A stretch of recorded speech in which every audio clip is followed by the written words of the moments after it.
As 95 teses de Lutero. Primeira tese. Dizendo nosso Senhor e Mestre Jesus Cristo, arrependei-vos, certamente quer que toda a vida dos seus crentes na terra seja contínuo arrependimento.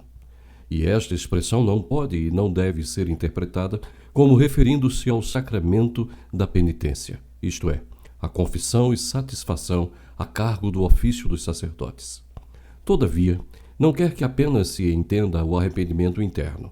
O arrependimento interno nem mesmo é arrependimento quando não produz toda sorte de modificações da carne. Assim sendo, o arrependimento e o pesar, isto é, a verdadeira penitência, perdura enquanto o homem se desagradar de si mesmo, a saber, até a entrada desta para a vida eterna. O Papa não quer e não pode dispensar outras penas, além das que impôs ao seu alvitre, ou em acordo com os cânones, que são estatutos papais. O Papa não pode perdoar dívida senão declarar e confirmar aquilo que já foi perdoado por Deus, ou então faz nos casos que lhe foram reservados. Nestes casos, se desprezados, a dívida deixaria de ser em absoluto anulada ou perdoada. Deus a ninguém perdoa a dívida sem que ao mesmo tempo o subordine, em sincera humildade, ao sacerdote seu vigário. Regras penitenciais, que não as ordenanças de prescrição da maneira em que se deve confessar e expiar, são apenas aio impostas aos vivos e, de acordo com as mesmas ordenanças, não dizem respeito aos moribundos. Eis porque o Espírito Santo nos faz bem mediante o Papa, excluído este de todos os seus decretos ou direitos, o artigo da morte e da necessidade suprema. Procedem desajuizadamente e mal os sacerdotes que reservam e impõem aos moribundos regras penitenciais ou penitências para o purgatório, a fim de ali serem cumpridas.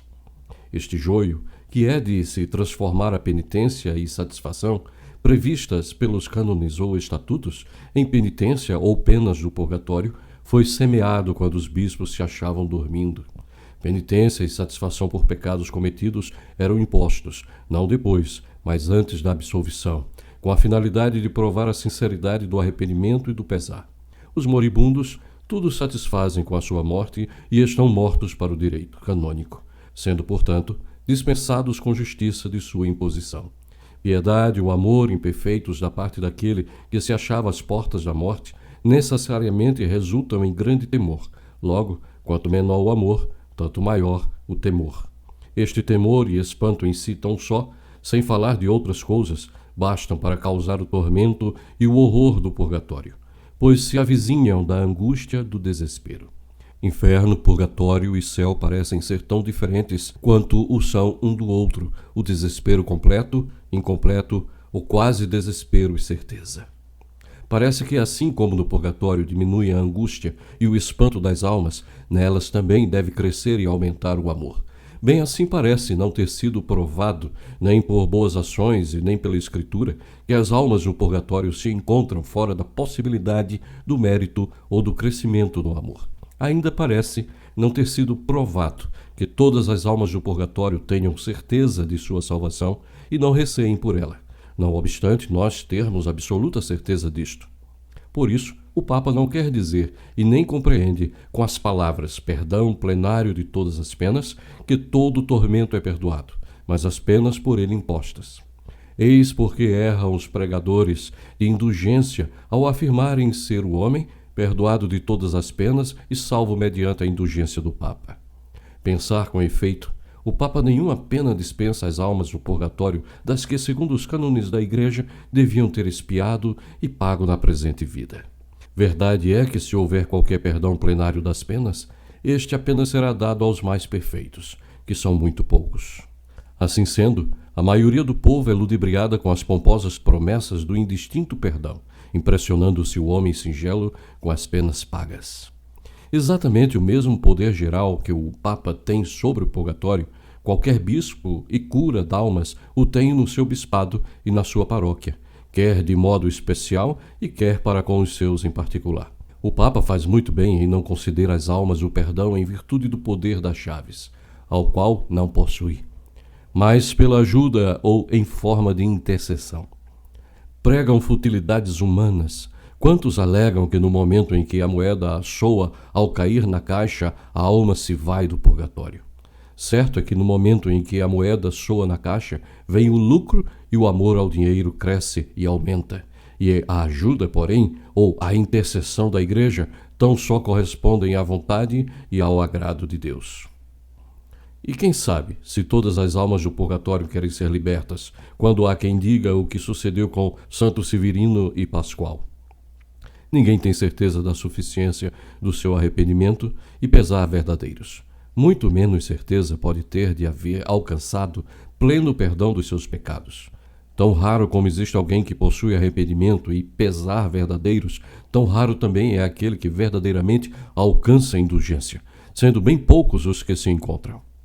Irão para o diabo juntamente com seus mestres, aqueles que julgam obter certeza de sua salvação mediante breves de indulgência. Há que acautele-se muito e ter cuidado daqueles que dizem: a indulgência do Papa é mais sublime e mais preciosa graça ou dádiva de Deus, pela qual o homem é reconciliado com Deus. Tanto assim que a graça da indulgência apenas se refere à pena satisfatória estipulada por homens. Ensinam de maneira ímpia quantos alegam que aqueles que querem livrar almas do purgatório ou adquirir breves de confissão não necessitam de arrependimento e pesar. Todo e qualquer cristão que se arrepende verdadeiramente dos seus pecados sente pesar por ter pecado. Tem pleno perdão da pena e da dívida, perdão esse que lhe pertence mesmo sem breve de indulgência. Todo e qualquer cristão verdadeiro, vivo ou morto, é participante de todos os bens de Cristo e da Igreja, dádiva de Deus, mesmo sem breve de indulgência. Entretanto, se não deve desprezar o perdão e a distribuição por parte do Papa, pois, conforme declarei, o seu perdão constitui uma declaração do perdão divino. É extremamente difícil, mesmo para os mais doutos teólogos, exaltar diante do povo, ao mesmo tempo, a grande riqueza da indulgência e, ao contrário, o verdadeiro arrependimento e pesar. O verdadeiro arrependimento e pesar buscam e amam o castigo, mas a profusa da indulgência livra das penas e faz com que se as aborreça, pelo menos quando há oportunidade para isso. É necessário pregar cautelosamente sobre a indulgência papal para que o homem singelo não julgue erroneamente ser a indulgência preferível às demais obras de caridade, ou melhor do que elas.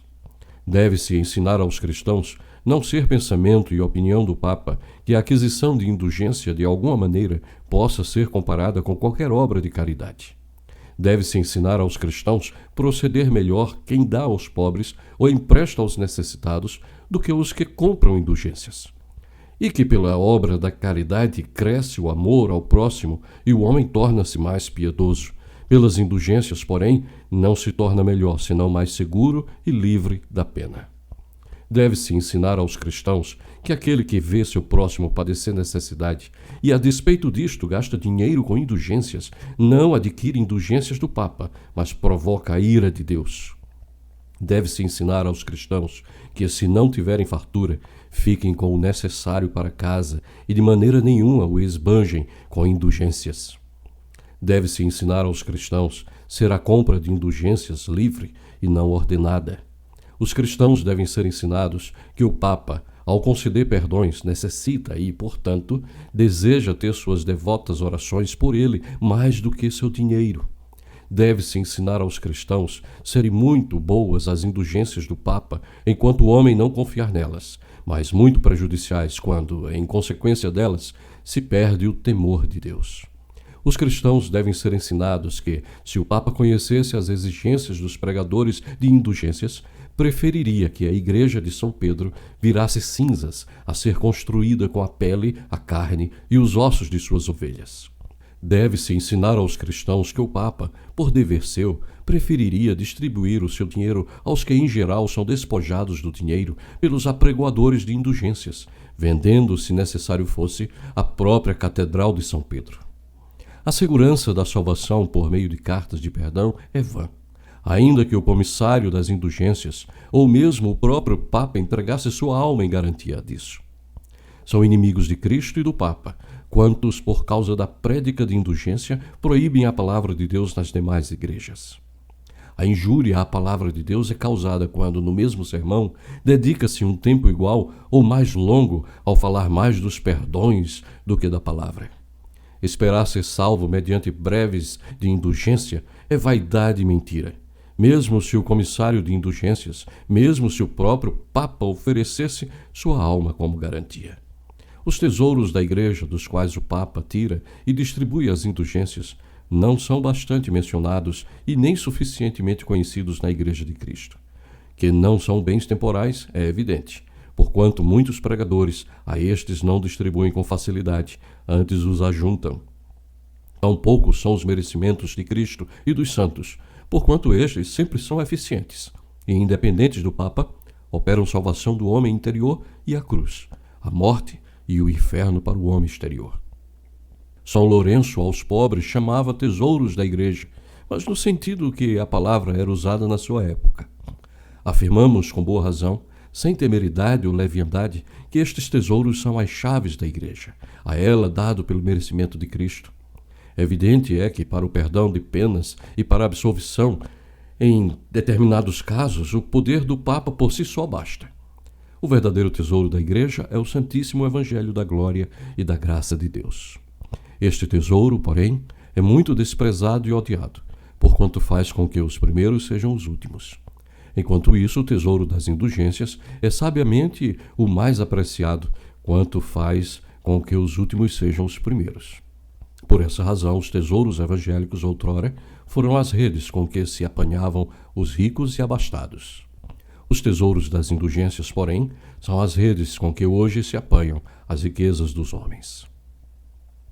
As indulgências apregoadas pelos seus vendedores como a mais sublime graça, de certo assim, são consideradas porque lhes trazem grandes proventos.